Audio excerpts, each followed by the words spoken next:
فرائض کا بیان، نماز کی فرائض کا بیان جاری تھا۔ نماز کی شرائط ہم نے بیان کر دی، فرائض کا بیان ہے۔ فرائض میں سب سے پہلے تکبیر تحریمہ ہے۔ تکبیر تحریمہ اس لیے فرض ہے کہ اللہ جل شان فرماتا ہے وَرَبَّكَ فَكَبِّرْ، اپنے رب کی تکبیر بیان کرو، کبریائی بیان کرو۔ کبر امر کا صیغہ یعنی اللہ اکبر کرو۔ تکبیر تحریمہ نماز کے شرائط میں سے بھی ہے اور فرض میں سے بھی ہے۔ شروع میں اس کو تکبیر تحریمہ اس لیے کہتے ہیں کہ اس تکبیر کے کہنے سے اور سارے کام حرام ہو جاتے ہیں۔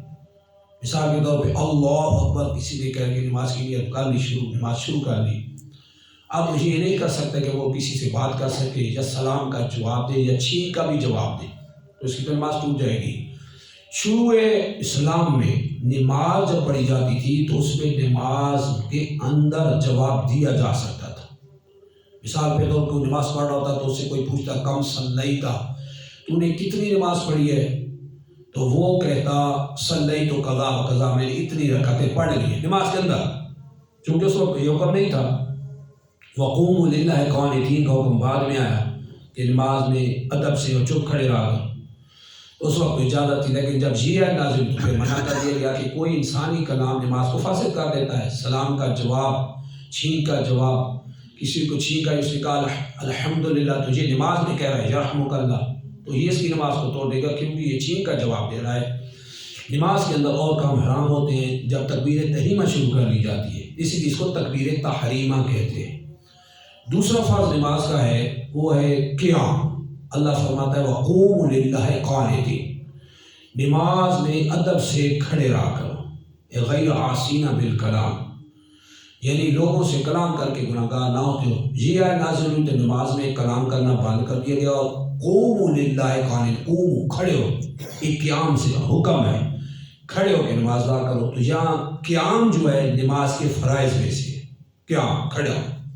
اب قیام یعنی جو کھڑا ہونا ہے، اس میں کافی لوگ غلطیاں کر جاتے ہیں کہ پورا شہر پھرتے ہیں، پورا شہر پھر رہے ہوں گے ایسے سب کا، جب نماز کی باری ہے تو بیٹھ جاتے ہیں، آپ بیٹھ کے پڑھتے ہیں، پورا شہر چلتے ہیں۔ یا اس میں دو صورتیں ہیں، ایک تو یہ ہے کہ وہ ویسے چل سکتے ہیں لیکن ان کے ٹانگیں بند نہیں ہوتی، لیکن جب تحیات میں بیٹھے رکوع میں ان کی ٹانگیں اکٹھی نہیں ہوتی، کوئی ایسا فالٹ ہے، چل تو سکتے ہیں بیٹھ نہیں سکتے، تو پھر تو اس کا حکم الگ ہے۔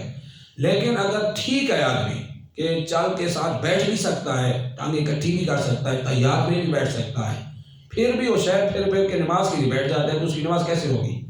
لہذا اس کا خیال کیا جائے کہ بغیر شرعی وجہ کے کوئی آدمی بیٹھ کے نماز پڑھنے کا فرض نماز تو اس کی نماز نہیں ہوگی۔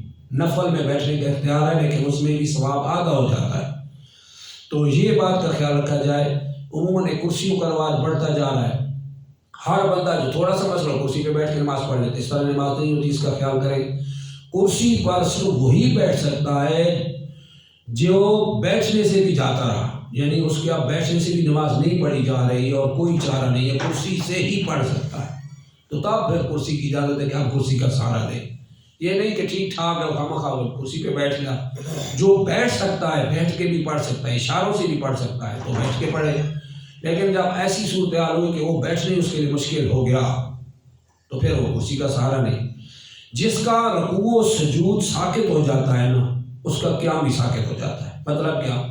یعنی جو رکوع و سجود نہیں کر سکتا نا، اس کا مسئلہ ایسا بن گیا کہ رکوع و سجود نہیں کر سکتا، تو شریعت اس نے اس کا قیام بھی اٹھا دیتی کہ اب کھڑے ہو کے نہ پڑھے، وہ بیٹھ کے پڑھ سکتا ہے، تو اس کی اجازت ہے۔ اس طرح بعض اوقات انسان کی طبیعت ویسے خراب ہو جاتی ہے، ایسی خراب ہوتی ہے کہ وہ کھڑے ہو کے پڑھ ہی نہیں سکتا، چکر آنے لگ جاتے ہیں، یہ بھی ہوتے ہیں بس، تو تکبیر تحریمہ کھڑے ہو کے پڑھ لے، شک باقا بیٹھ کے پڑھ لے اگر اتنی بھی طاقت ہے، یعنی اللہ اکبر کہتے ہوئے کھڑا رہے، بعد میں شک بیٹھ جائے۔